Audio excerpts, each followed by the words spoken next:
Hello, and welcome back to episode 3 of the Clown Guy podcast. I'm Franny Frank, and today we're going to be talking about top surgery. First, we're going to do, as usual, glue the eyebrows down. Let me put my hair up. So, I got top surgery back in March 2024. I went to San Francisco. I went to Dr. Scott Mosser. Um, Shout out him for real. He did a great job and was very nice and professional. Their staff, very nice, very professional. Could not have nicer things to say about them, honestly. So I first knew I wanted top surgery when I heard top surgery was a thing. I used to want a breast reduction because that was back before I knew, like I said, top surgery was a thing. Definitely, once I found out that was an option for me, I was like, absolutely, yes, sign me up.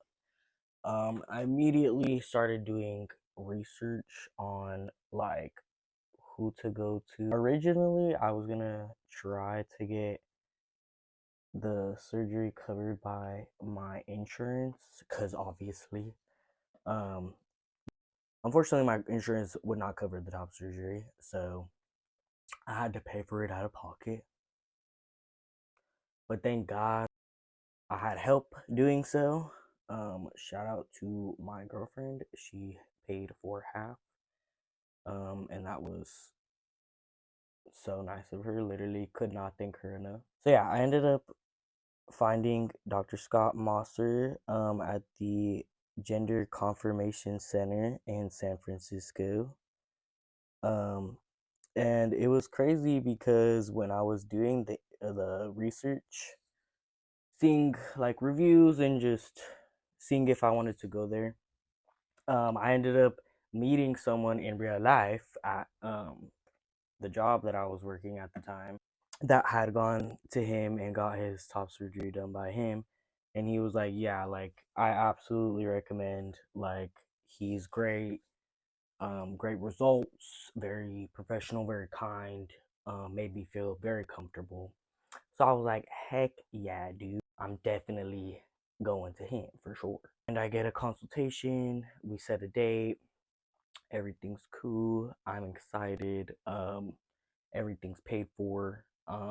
All I had to pay for was like the Airbnb and everything like that. And I'm stoked, obviously. I remember wanting to see a video of the top surgery, but then I was like, nah, bruh, like I can't see that before I go into it because otherwise I'm gonna be scared and I'm not gonna do it, and we can't be doing that. So I refrained from doing that. However, I did watch a lot of videos on like people's story times of top surgery and like how it went and their experiences. And that's kind of why I'm making this video because a lot of them were like, yeah, like it was so easy, it was so good, it was so nice, like no complications, no issues, which is typical. And I'm not making this video to like scare you or make it seem like it is a scary thing because it's definitely not. However, my experience was in fact irregular and it was scary for me, but that's because I had a adverse reaction and we'll get into that later. I was kind of expecting it to be like easy, not gonna lie. Very silly of me. Like I was like, yeah, whatever. Like not really thinking anything of it. Um I was nervous, of course. Of course, going under surgery makes you nervous. Going in with the Meron Clown White. Beforehand, you go through the consultation, or not the consultation, but the like pre-surgery appointment, and they just kind of like go over everything, how you want it, if you want nipples or not. They're just like, okay, this is what we're doing, confirming that that's okay with you, and then you sign papers. And in the pre-surgery appointment, they go what it's gonna be like, how long the surgery will be, like how long to expect, um, how the morning will go, and then the procedure after, and then whoever your person is that's gonna like drive you back to your hotel or whatever, they're there and they kind of go over what to expect for them as well. Um, so yeah, very informative. The next day was surgery day, early, bright and early. Mine was like I think at like 7 or yeah, something like that. 7 a.m. You can't eat the night before. And definitely make sure you tell them like if you smoke weed and like how much weed you smoke. They tell you to stop smoking 6 weeks before the procedure. However, like if you are like me and you have insomnia, like I cannot go to sleep without smoking weed. Um, and you are smoking weed before like sooner than 6 weeks, then you just got to be honest with them, and they're not gonna like be mad at you. They're just gonna be like, all right, that's just gonna tell us how much anesthesia to put you under. So definitely don't lie. Um, because it is not, they're not trying to get you in trouble. They're just trying to help you out, and you definitely do not want to be waking up during the surgery. The day of surgery, they take you back. They start to give you drugs to relax. I think they gave me Valium or something. And then what I really appreciated was that they gave you the drugs before the doctor comes in and marks you up, because obviously that's uncomfortable. So I was like, thank God I'm high for this right now, because I did not care at all. Because I remember like I used to joke and be like, I would never get top surgery because they have to see my chest beforehand, and that'll send me. But yeah, it really was not bad because I was high off my ass. So shout out them for giving me the drugs beforehand. And they're so like Dr. Scott was so understanding, and he was like, look, I get it, like it sucks, but I gotta do it. He was like, I know it's uncomfortable, like I'm sorry, like, and he's really really fast marking everything up. Personally, I had double D's beforehand, so horrible experience for me living like that. The drugs started drugging more. Um, and I think if I remember correctly, they had me on an IV. My window was facing Alcatraz, so I was looking at Alcatraz while I was waiting to get taken back for surgery. So that was really cool. Like you walk in, they have everything already ready. Everybody's already in there, and they're like, "All right, lay down." And then you lay down. They put the thing over your face. They tell you to count back from like 10 or something, and then you're out.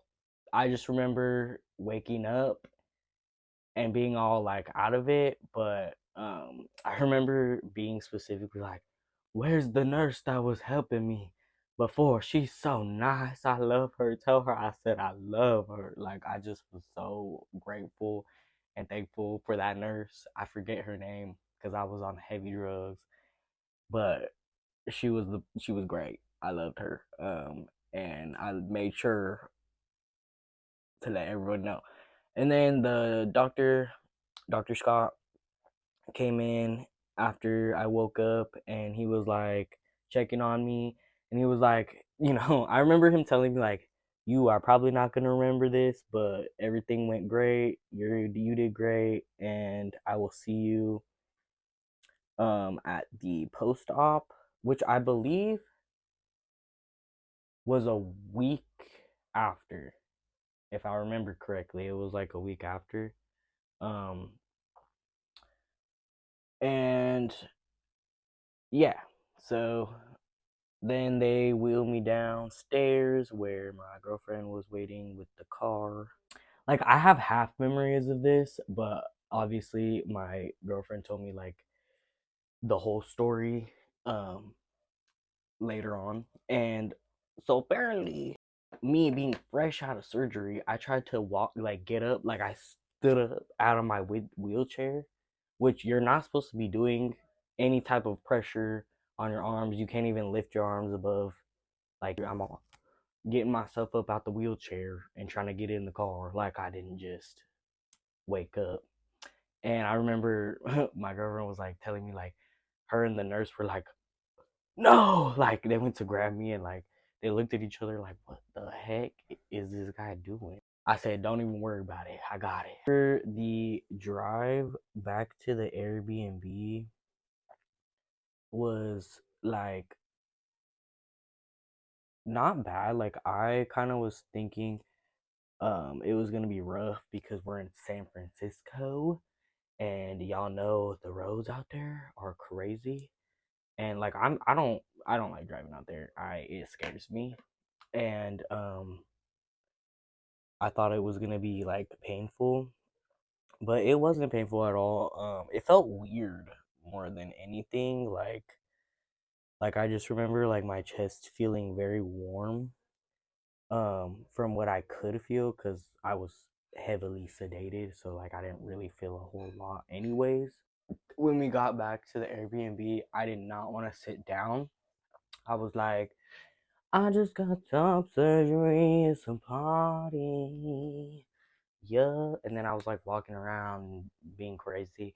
And my girlfriend was like, please fucking sit down. Um, and so I did sit down. And when I say walking around, you're like this,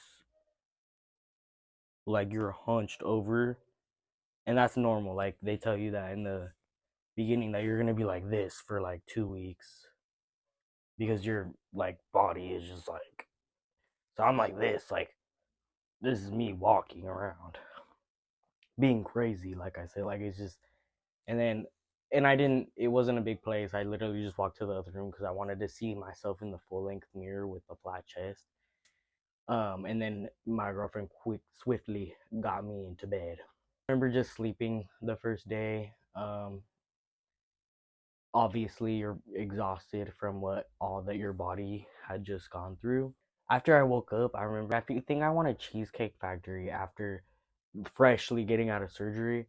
And like one thing that I failed to do when I was preparing for surgery was to see what was going to be good to eat, because you want something that's like high in fiber, protein, and easy to digest.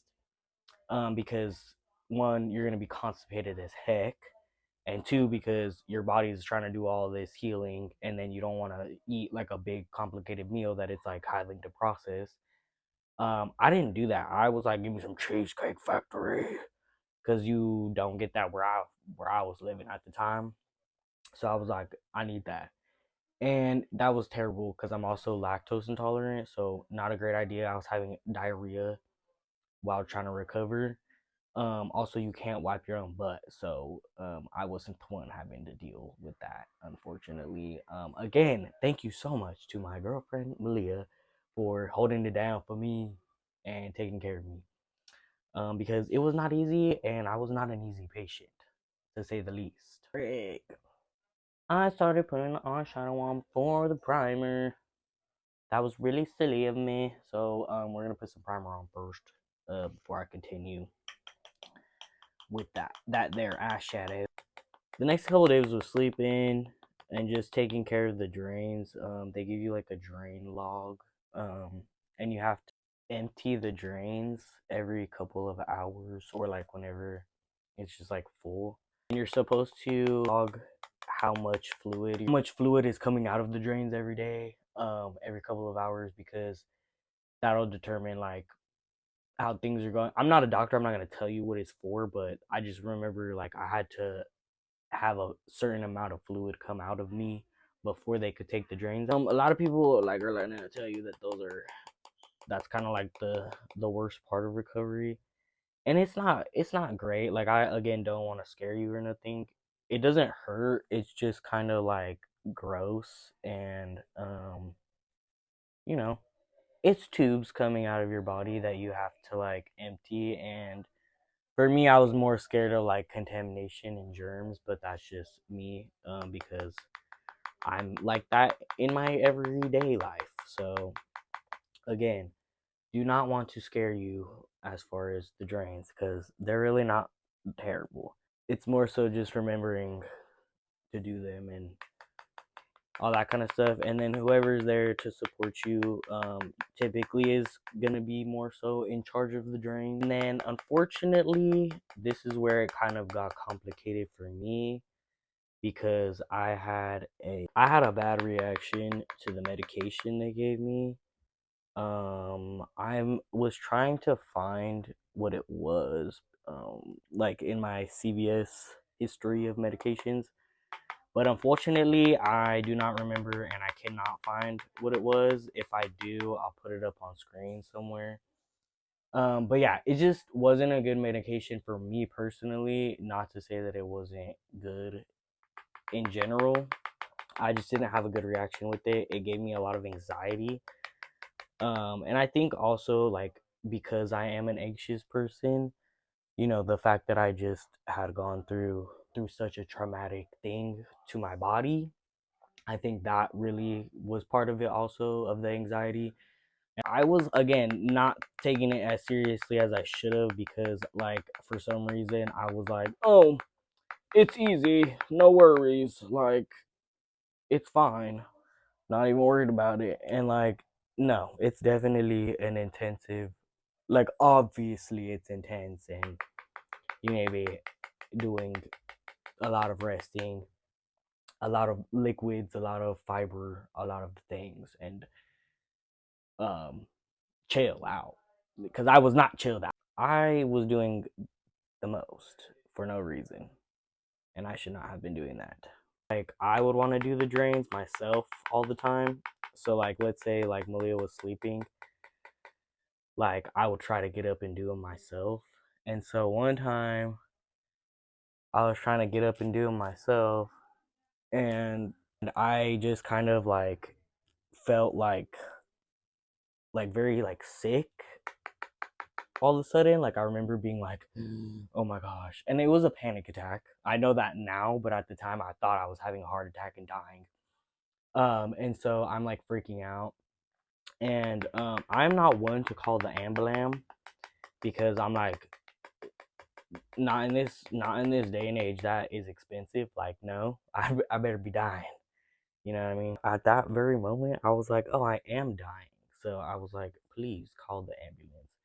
And so I had Malia call the ambulance, and bless her heart, she's for like terrified but trying to like hold it together. So the ambulance comes, and I'm like hobbled over in the chair. Like basically, I just felt, all the things when you have a panic attack, like your heart starts to race. I was like wobbly at the knee, just like hyperventilating and really freaking out.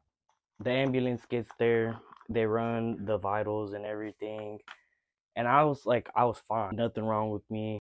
They were like, do you want to go to the hospital? I was like, again in my head I was like, that's too expensive. Like you ain't getting me.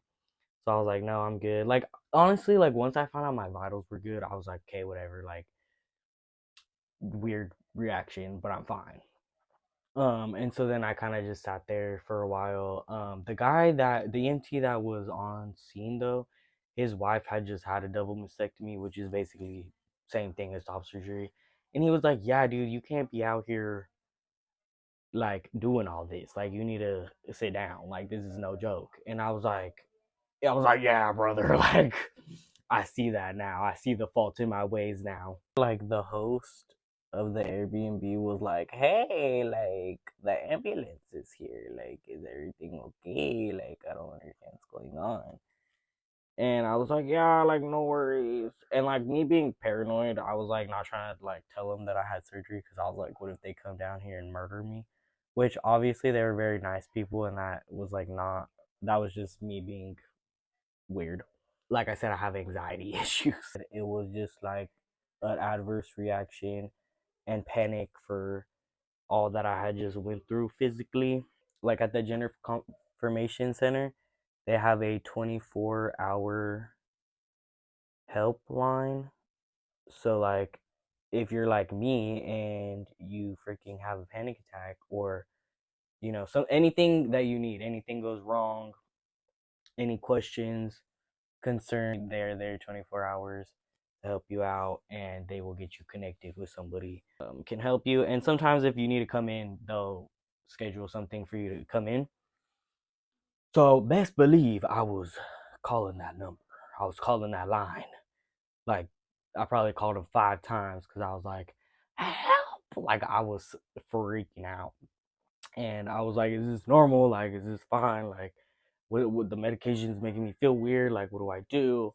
And they're like, so definitely stop taking the medication, and like, just get yourself some extra strength Tylenol. And so I did. I got myself some extra strength Tylenol, and I was totally fine after that.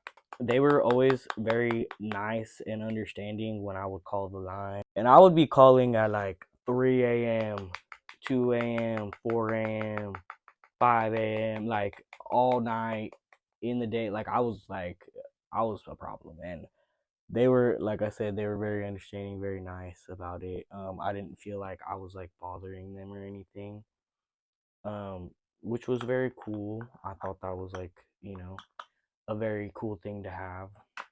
And it helped me out a lot for sure. You kind of are still recovering by yourself, and then you have the post op, which is a week out. And that's when they kind of determine whether they're going to take the drains out or not. And I was like, please, drains out of here. You also can't shower until the drains are out. I like this color. This is a good color. I like this blue a lot, actually. The first post op, they decide whether you're gonna get the drains out or not, and that's again based off of like how much liquid you juiced out during the time that you were supposed to have them in during the first week. And they also take off the bandages, so they have like they tie these like forget exactly what they're called, but they look like little like the pumpkin candies, like the corn or like the candy corns, but they're pumpkins, and they're on your nipples, and they tie them like to your nipple, and they have to cut those off. They're called sutures, and then they take off like the bandage because they put like a bandage thingy over your actual top surgery scars. I won't lie, that didn't feel great. It wasn't terrible, but it wasn't great. I was terrified, absolutely terrified for the taking the drains out. However, that was because of a different scenario. So when I had it done, um, I let them know. I was like, I'm scared right now. I'm not gonna lie, I'm terrified of getting these out. I feel like it's gonna hurt. The nurse was very like cool, and he was like, nah, like you're good. Like everybody's kind of nervous for this part, but it's not gonna hurt. And I was like, okay, very like whatever. And yeah, he was right. That shit did not hurt at all. They just pull it out. It just feels weird more than anything else because like you can kind of feel it come like through, but it's not painful at all. So don't be scared for that. I mean, you might be anyways, but just know it's not as bad as you may think. I remember seeing my chest for the first time, and for me, I was like, this feels so normal and like it's how it should have been my entire life. Like it wasn't like a oh my gosh moment, and I almost like felt like kind of like bad because I was like I looked upset, but it was more so because I was like it was like a relief obviously, and like it felt good, but it was like yeah whatever, like it should have been like this my whole life, like no worries. I'm not gonna lie, I was a little bit grossed out because I was like it's just fresh like meat that was cut and like put back together, and so I was like a little like ugh. Again, that was just me. Not saying it's gonna happen. It's a beautiful moment. Like I feel like I'm not giving it justice. Like it is a beautiful moment, best moment of my life. My life since then has been. I can't even put into words how much better this has improved my life and just my quality of life. Like it's, I, like I said, I can't put it into words. It's just amazing. The best feeling ever. I just share how I felt initially because I kind of was like I said, I was like, I felt bad. Like, I was like, oh my God, like, I've seen videos of people crying and being so happy and so excited. Me, I was just like, yeah, like, hell yeah, like, this is exactly how I was supposed to be. Like, I don't know, it was just like an indescribable feeling. Obviously, amazing, the best euphoric feeling ever, but also just strangely like, yeah. After getting the drains out and the bandages off, you're allowed to go home and shower. So best believe I immediately went to shower. My hair was so gross. Very good, very nice. Not gonna lie, the first shower after is a little bit nerve wracking because it's like you can't face the water and it's like you don't want to like have the water directly hit anything and you kind of just have everything fall over. I remember getting back and having my shirt off after the shower because you gotta let everything air dry. And that was just like the first time that I was like, oh my gosh, like this is what's gonna be like for the rest of my life. Like that's when it really hit me, and I was like, this is amazing. This is the best feeling ever. Everything up until this point was absolutely worth it. And I was just feeling absolutely euphoric and just elated and just like high on life because I was like, yes, this is amazing. I still struggled throughout the healing process with anxiety. It's pretty intense. It was hard. I won't lie. But it wasn't ever anything that was like not manageable. I had my amazing girlfriend and my mom. Mom wasn't like physically there, but she was there in spirit, and she's gone through quite a few surgeries. So I was able to call her when I was freaking out, and she could help talk me through it. And after you take your first shower, then you're kind of just chilling, living your best life, enjoying your new chest, and still recovering. I like ended up throwing up at one point, eating things that were not great for my stomach. So definitely prepare for good food. You have 3 appointments after, and then you're able to go home. They don't stop checking in on you after you go home either. You have a couple more post-op appointments, but they're over video. So like me, I don't live in San Francisco. I was able to just head home and do them like that. And they have you send like update photos. They're very on top of making sure that all your needs are met even after you go home and that there's no complications. I had to do, for me, nipple care because I chose to keep my nipples, which was basically just changing the dressing and making sure that they were like healthy and checking on them and stuff like that. They gave me something to put on them. And yeah, just monitoring those because with nipple grafts, you just have to make sure that everything's healing properly and that the skin is taking well and all that kind of stuff. If you don't get them, then you won't have to worry about that. So no worries. Another thing that I did that I do not recommend is I didn't listen to the doctor when they were like, don't lift your arms above your chest for the first like 6 months. Don't quote me on that. I don't remember. It was like 2 years ago. And I was like, I feel good, Mr. Independent. I'm gonna get everything I need. And I was reaching and grabbing and da da da da. And then I'm right handed, so I was like using my right hand mainly. And so if like you look at the scars now, um, you can see this side is a lot more stretched out than this side because I was doing the most reaching and grabbing and Mr. Independent thinking I was like fine. Um, I also like literally went to Lollapalooza only a couple months after. Don't do that. That was terrible. My body was not nearly recovered enough. That's one thing I will say. You will feel like you're good because it's not necessarily very painful. Like I literally was just taking extra strength Tylenol and I was good for pain. It's not an extremely painful healing process. At least for me it wasn't, and from what the doctor told me, he's like, yeah, it's really not terrible. But don't let that fool you to think, oh, I could just do whatever. Like you definitely don't want to do that. Especially because they tell you this several times that the way that your scars heal is based off of the activity that you're doing and how you're taking care of them and scar care. And they want you on scar care immediately after too, and that's a whole other like packet that they give you. Every information, every instructions, they gave me packets for it, so it was very detailed. There was no opportunity to forget anything, and they were always there for questions, which I really appreciated. But overall, it was a fantastic experience. I'm so thankful that I did it. I'm so thankful that I was able to do it. Said I cannot express enough how well they took care of me, and they check on you for a whole year after. It was fantastic. I'm gonna finish up this makeup, and we're gonna wrap up here. And this is the final look.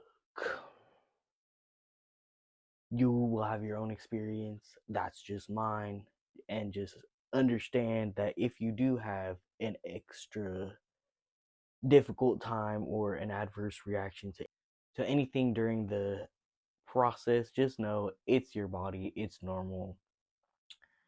Always check in with the doctor. Of course, I'm not here to give medical advice, but it is a very traumatic thing that's happening to your body. So just give yourself grace and understanding and love. And um, I hope anyone that is planning on getting soft surgery gets it soon. And I love you so much. Thank you for watching. I hope you have a great rest of your day.